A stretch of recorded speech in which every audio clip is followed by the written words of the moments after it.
खान को ये भी बताया गया कि मैंने उनको गालियां दी है, उनकी जोजा को गालियां दी है। ये किस तरह की सियासत है?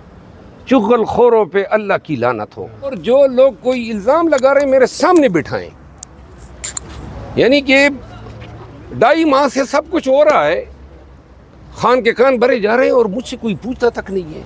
ये किस तरह का इंसाफ है? हम खुद पीटीआई के लोग शिकायत करते हैं, जी अदालत ने हमें सुना नहीं। किस तरह आप दूसरी पार्टी को सुने बगैर कोई आदमी फैसला कर सकता है? मुझे पता ही नहीं है, नोटिफिकेशन आ गया बल्लेबाज को लाने वाले नकवी साहब का कि जनाब ये हमने टर्मिनेट करो। भाई कौन हो तुम टर्मिनेट करने वाले? तो ये आप सब लोगों को देखो, ये आज पाकिस्तान तहरीक इंसाफ का वर्कर अगर किसी से नफ़रत करता है तो उन लोगों से नफ़रत करता है जिन लोगों ने खान को आड़े वक्त में, तकलीफ़ के वक्त में, कड़े वक्त में छोड़ा। एस्टेब्लिशमेंट की डर से हमारे ख़िलाफ़ वादा माफ गवाह बने, मुखालिफिन के गोद में बैठ गए, पीटीआई के ख़िलाफ़ बयानात दिए, वर्कर का हौसला तोड़ा। आज परवेज़ खटक, फवाद चौधरी, असद उमर और इमरान इस्माइल और अली जैदी और उन चौधरी के भाई को पीटीआई में लाने के लिए ताज़ा तरीन कोशिशें हो रही है। क्या वर्कर इसको बर्दाश्त कर सकेंगे? ये पीटीआई से लोगों को मुतनफ़र करना चाहते हैं, खान से लोगों को मुतनफ़र करना चाहते हैं। वर्कर को इल्म होना चाहिए। देखिए इस पार्टी में स्टेक होल्डर्स कौन है? या खान है या वर्कर्स हैं, या खान है या वर्कर्स हैं। वर्कर्स ही वो लोग हैं जिन्होंने मार खाई, जो जेलों में गए, जिन्होंने वोट डाला या डलवाया। तो लिहाजा उनकी मर्जी और मंशा के बगैर किसी की आमद कबूल नहीं।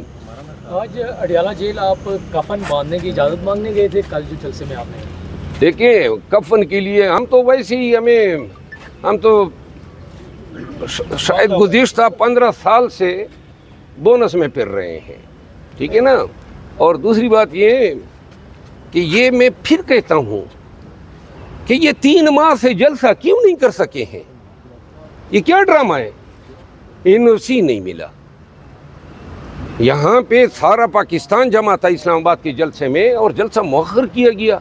क्यों किया गया? साहब कहते हैं एक मिनट, खान ने कहा कि आप जब तक आपको इजाज़त नहीं मिलती। कौन सी इजाज़त? खान साहब मुझे कहता ना, मैंने खान साहब के लिए 9 मई के बाद जलसे किए, पूरे पाकिस्तान में किए। कभी वो मुझे कहता ना कि इजाज़त लो, कभी मुझे कहता ना कि भाई 80 जलसे हमने किए, कन्वेंशन किए।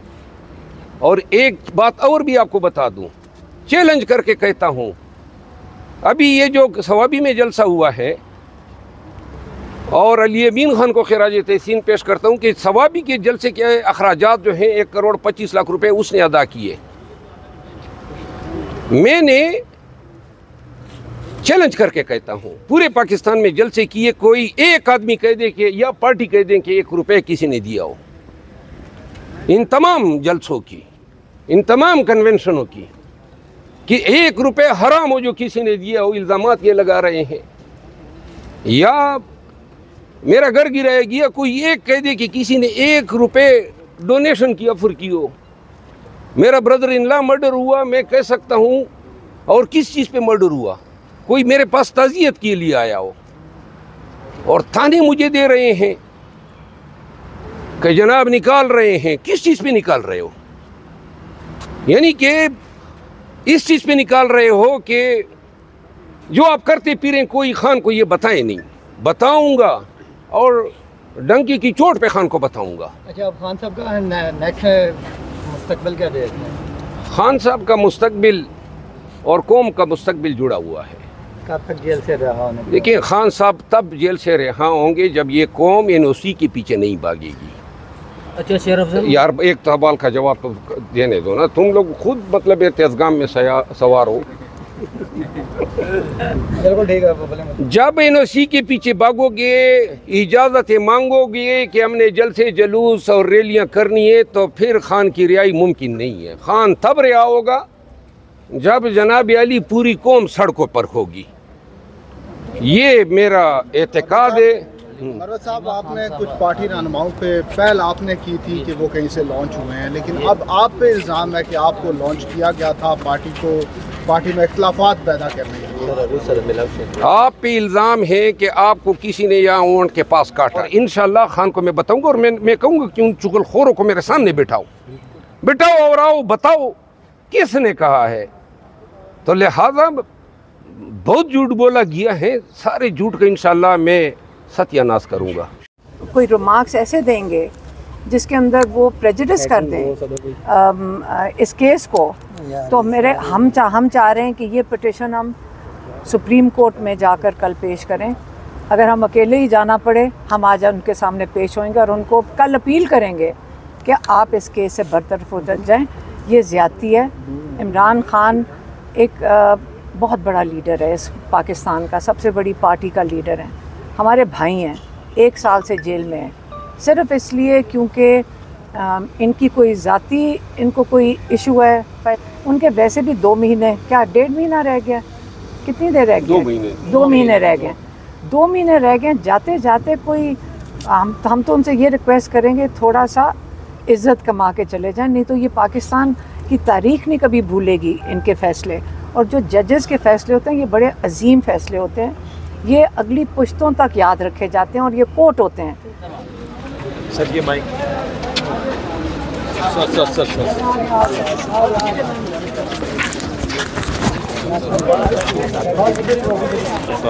मैं उतार देता हूँ। हम अभी खान साहब से मुलाकात करके आ रहे हैं। अल्हम्दुलिल्लाह खान साहब पूरे जोश व खरोश में थे और हमारा उन्होंने खून 5 किलो नहीं 50 किलो बढ़ा दिया।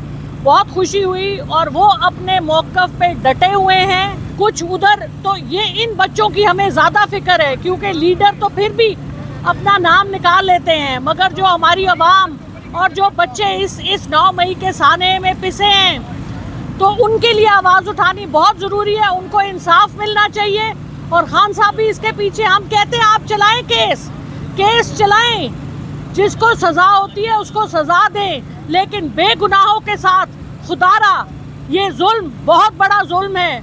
और खान साहब ने यह भी कहा कि जो जालिम है, आपको पता है जब जालिम खुद मजलूम होता है तो अल्लाह ताला फरमाता है कि उसकी आवाज़ भी मैं सुनता हूँ। तो यहाँ तो मजलूम निहत्ते लोग जेलों में तबाह हुए हैं। तो मेहरबानी करें, गरीब और ऐसे लोग जिनका कोई लेना देना नहीं था उनको आप उनके लिए आसानी करें। खान साहब जेल में हैं, वो सबके लिए खड़े हुए हैं और हम उनको सलाम करते हैं, पाकिस्तान की आवाम को सलाम करते हैं। मेरे साथ वसीम रामे साहब हैं जो ओवरसीज़ के और यूथ के नुमाइंदे हैं। खान साहब के हैंड पिक्ड हमारी इकट्ठे मुलाकात हुई और खान साहब ने यही कहा है कि हम खड़े हुए हैं, सराहा उन्होंने बहुत ज़्यादा। और उसके बाद उन्होंने ये कहा कि डटे रहें, खड़े रहें जिस तरह खड़े हुए हैं। तो इंशाअल्लाह जीत हक और सच की होगी।